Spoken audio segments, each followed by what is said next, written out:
Mr. Bakuras. First of all, let's speak about what the ΘΕΣΣ is doing. The ΘΕΣΣ is the gas distribution company in Greece. We have more than 300,000 customers who have a network of 2,601 kilometers. We serve 30 municipalities with a penetration of 64%, which means that more than 64% of the population in Thessaloniki uses natural gas, which means that our environment has profited and our carbon traces also have fallen. This also allows us to curb the prices of energy and make our distribution network more sustainable. We have an extensive program which has been approved until 2025 with 26 new areas and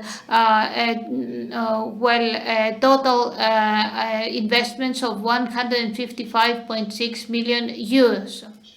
It is worth noting that in every area that is integrated into the network, the air pollutants are reduced by 50% since mazout in the industry,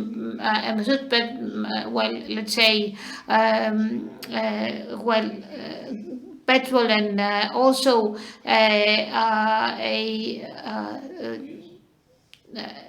also electricity carbon is not used anymore in homes. How are pollutants reduced with the use of natural gas? I must say that from 2017 to 2020, due to the penetration of a natural gas, we had 1.9 million tons of CO2 less, and we hope that by 2025 we will have an additional reduction of approximately 2 million tons. I would like to also stress how important is the decarbonization of the economy. We need, in the coming years, take into consideration the several important parameters, such as, for example, the adequacy and sufficiency, energy security, reliable and fair access to energy, and of course, environmental sustainability. And especially in those areas of the economy where carbon is the central source of energy, such as, for example, small and medium-sized enterprises. And the distribution networks have a key role to play in energy transition, because they will actually ensure the transition into sustainable forms of energy, since renewable gases will replace gradually fossil fuels. And of course, this will contribute to the achievement of both our domestic and European targets regarding green transition, and not to mention the effective connection thanks to these distribution networks of the points of production of renewable energy with the points of consumption. These networks will ensure the long-term survival and sustainability of these networks of this, let's say, of this green transition, irrespective of the type of renewable energy resources that will be finally used. Let us say a few words about biomethane. Given the studies of the European Union, biomethane could replace more than 20% of the existing demand in natural gas. A current study actually appears to show that biomethane has a high potential to be developed in our area. Of course, this is due to the fact that we have quite a few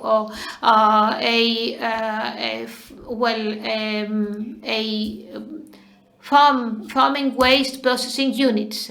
Therefore, the production of biomethane is financially profitable and easy to do.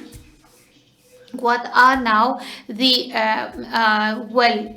challenges regarding RIS incorporation? First of all, we should take into consideration the rapid change of the energy balance. In Greece especially, we are an example, since the energy transition risks to take us completely off balance, since historically our energy was produced mainly from carbon and lignite.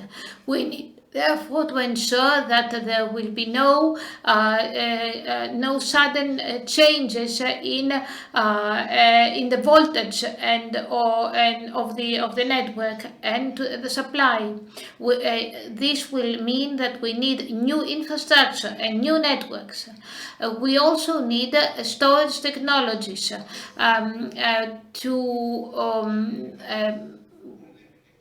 to be able to incorporate the new RIS produced energy resources. One of these ways is to store the RIS produced energy in the form of biomethane or synthetic gas and also other types of renewable gases. Of course, here I would like to mention modern ways of storing energy.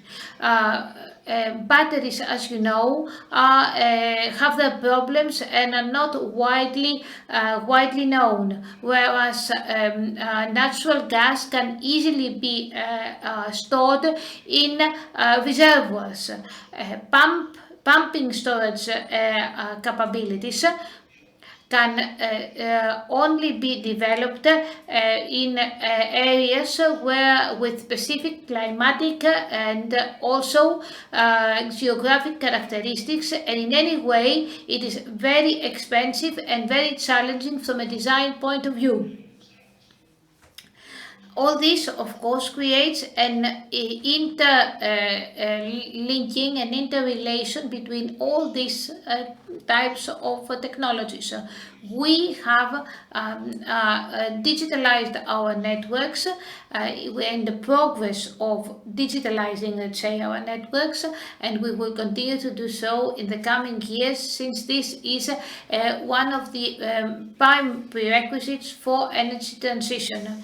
Of course, everyone should contribute and assist in the energy transition in order to achieve a greener, single and well-structured network. Let us not forget that networks and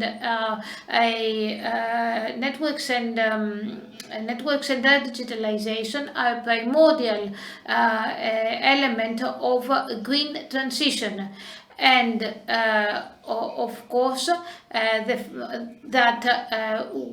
this green transition, and especially the greening of the markets, will require more and more storage capabilities. We are planning to invest in that area to use new technologies such as, for example, smart meters, smart sensors, etc. As a company, we belong to GD4S, which is a very strong association, European association. Through GD4S, we are promoting policies on behalf of the European actors in our association. And I must say that we need to see natural gas as means a resource that is aligned with the policy for the development of renewable energy resources. We need to see the development of the networks in a sustainable way and the exchange of information and viewpoints among the participants in the association. We also have Dalkas, which is the presiding and leading the association today, and is coming to Greece to bring us the necessary know-how to digitalize our infrastructure and to pass on to the use of renewable gases. Developments in the area of energy transition make it more and more important to ensure the interoperability between providers in the exchange of information, in vocational training, and of course in coordinating planning and investment implementation. The existence of new technologies, the increasing demands in transportation networks, and other characteristics of the new markets increase the weight that has to be borne by the end consumers. To conclude, and taking into consideration all that has been said, I must stress that for the last 20 years we have seen important investments from the end consumers and from the investors and the state in the area of energy. Society has trusted natural gas as a renewable, environmentally friendly and cheap, fuel. And this is actually reflected in the results for natural gas for our company in Thessaloniki, where we will have more than 5,000 new consumers. So the first energy transition has already been completed in Thessaloniki and in the area of Thessaly. In order to have a second and more fair energy transition, in addition to regulatory frameworks, funding, etc., we need to find out, to try to ensure fairness also at the level of the consumers, which of course means that we have to find ways to compensate the consumers for their initial investment. Any increase in prices should not be borne by the consumers. We have to, of course, focus on natural gas and try to continue to make it one of the main pillars of green transition. And this is also our target. Thank you very much. Κύριε Μπακούρα.